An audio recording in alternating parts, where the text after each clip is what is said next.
राजस्थान की इस लड़की की शादी उसकी मौत का कारण बन गई। ये कहानी है राजस्थान के एक छोटे से शहर की, जहाँ रहती थी एक लड़की। नाम था मीरा। मीरा एक साधारण सी लड़की थी, हंसमुख और अपने परिवार से बहुत प्यार करती थी। उसकी जिंदगी बिल्कुल सामान्य चल रही थी जब तक उसकी शादी तय नहीं हो गई। लड़का था एक पड़ोस के गांव का, नाम था राघव। पहली नजर में सबको राघव परफेक्ट लगा। शांत स्वभाव, कम बोलने वाला और परिवार भी अच्छा। शादी जल्दी ही हो गई, सब कुछ ठीक लग रहा था।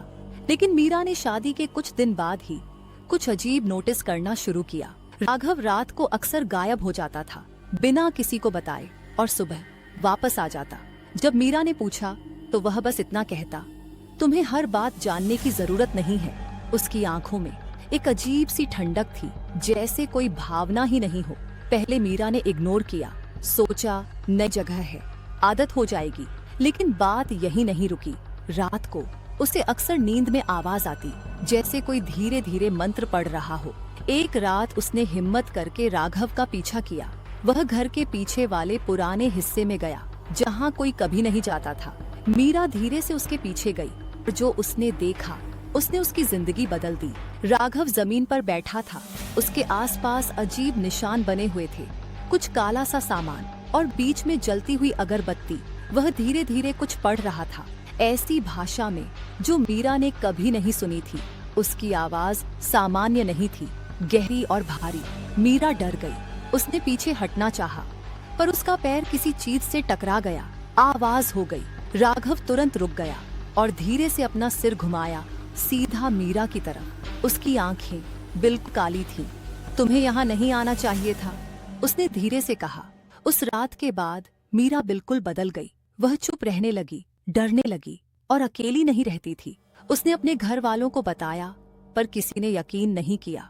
उन्होंने कहा, शादी के बाद ऐसा होता है, एडजस्ट करो। लेकिन मीरा जानती थी यह सामान्य नहीं है। कुछ दिन बाद उसके शरीर पर निशान दिखने लगे, जैसे किसी ने रात में उसे पकड़ा हो, कभी गर्दन पर, कभी हाथों पर। रात को उसे सपने आते जिनमें राघव किसी अंधेरी जगह पर खड़ा होता और उसे बुला रहा होता, तुम मेरी हो, अब तुम कहीं नहीं जा सकती।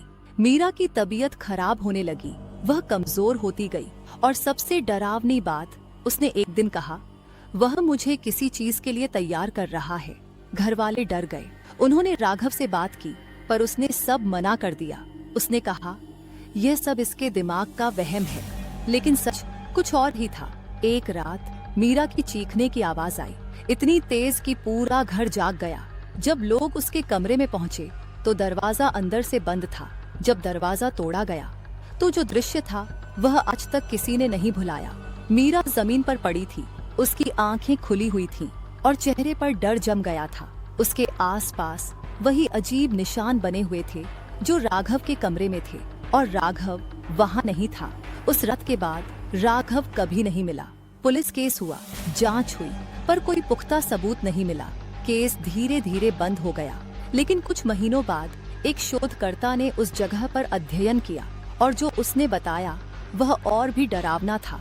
उसने कहा कि वहाँ पहले भी ऐसे मामले हो चुके हैं जहाँ लोग काली शक्तियों का इस्तेमाल करते थे और अपनी पत्नियों को एक रिवाज का हिस्सा बना देते थे।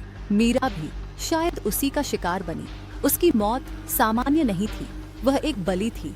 आज भी उस घर के पास से गुजरते वक्त लोग कहते हैं कि रात को एक लड़की की हल्की सी आवाज आती है, मदद के लिए पुकारती हुई, और कभी कभी एक आदमी की परछाई उसके पीछे खड़ी होती है, जैसे वह अभी भी वहीं है। और शायद ये कहानी खत्म नहीं हुई। अगर आपने भी ऐसी कोई सच्ची घटना देखी है, अगर हाँ तो हमें कमेंट में जरूर बताएं और इस वीडियो को लाइक करें। इसी तरह की और वीडियो देखने के लिए हमारे चैनल को सब्सक्राइब कर लें और अपने दोस्तों को ऐसी घटनाओं से बचाने के लिए मीरा की यह स्टोरी जरूर भेजें।